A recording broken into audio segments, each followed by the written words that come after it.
Yo, what's going on, man? The Boxing Sword checking in here with another one. We wanted to talk about this topic. Who is going to face Subriel Matias? Subriel Matias recently had this defense of that IBF super lightweight title against Shohjahar Ergashev. Yep, that was November 25th. Pay-per-view card there that featured, of course, David Benavidez versus Demetrius Andrade. But Subriel Matias pretty much washed Shohjahar Ergashev over the course of, 6 rounds? Pretty much had a stoppage in the 6th for him to retain that IBF title. And even after that fight, what did he say? He said, listen, I'm here. I have the IBF title. I'm here. Whether it's Regis Prograis, Devin Haney, Gervonta Davis, Teofimo Lopez, don't matter. I'm here with the IBF belt. Come here and take it. Now, here we are a couple of weeks later, and you've seen Devin Haney wash Regis Prograis for the WBC super lightweight title. Now, soon after that fight took place, father and trainer Bill Haney talked with Marcos Villegas of Fight Hub TV. And in that interview, Bill Haney was mentioning something about talking with a representative of Subriel Matias, and that there was an offer of sorts for $4 million for Subriel Matias to fight Devin Haney. Now, the person that Bill Haney mentioned was Peter Kahn, and that he felt that Peter Kahn was the person that represented Subriel Matias. Well, wait a minute though. Something is up with that. First off, Peter Kahn is not the person that represents Subriel Matias. And that was quickly pointed out by the promoter of Subriel Matias. That was like really quick when they did that.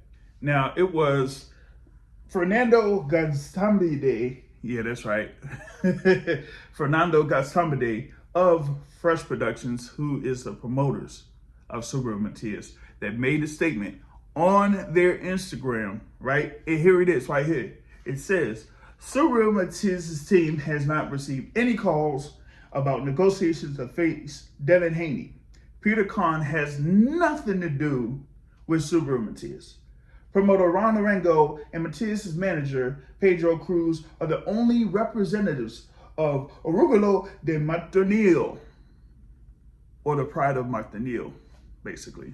You know, that's the whole thing there, okay? You know, I ain't all too, keen on the whole thing with, those type of nicknames or whatever it is. But that is the message that is on the page of Fresh Productions, who are pretty much the promoters of Subriel Matias. So as far as like Bill Haney talking about, hey, they had something where they had some calls with the quote unquote representatives of Subriel Matias, well, they just showed you. Nope, that ain't it.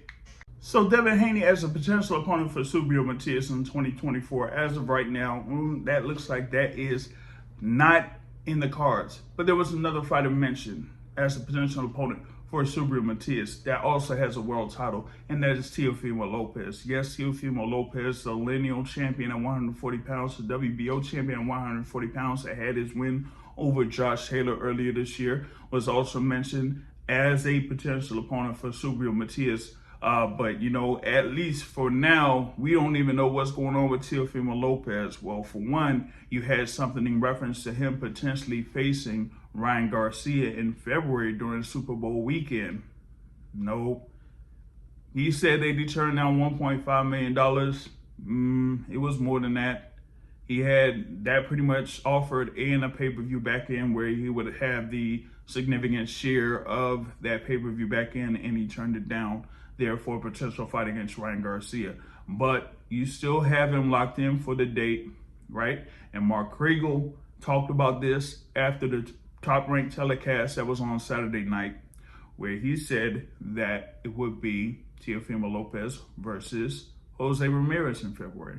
But it has also been mentioned that Teofimo Lopez, if he gets past that particular fight, that he could have something with Subriel Matias during Puerto Rican Day weekend. Now that would be something that would be huge if that could take place. But as of right now, those are the two things there that kind of like have Subriel Matias in potential unification bouts, one against Devin Haney or one against Teofimo Lopez. But both of them, at least as of right now, don't look like they're in the cards. So For Subriel Matias, at least for the next fight that he could have, will it be another defense of the IBF title?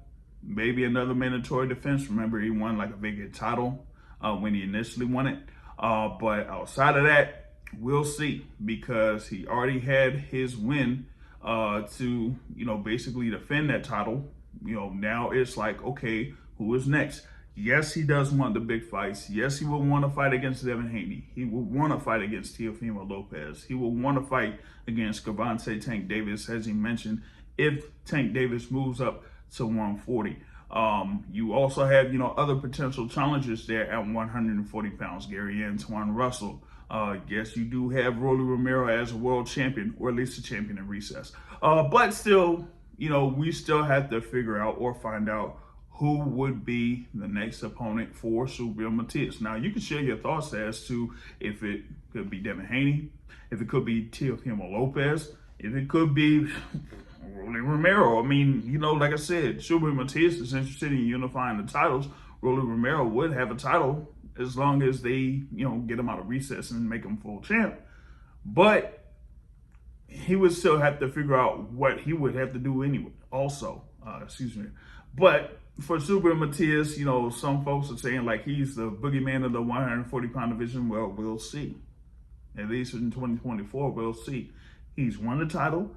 He's defended the title once. So 2024, we're going to see if he is going to be mentioned amongst the top fighters there at 140 pounds.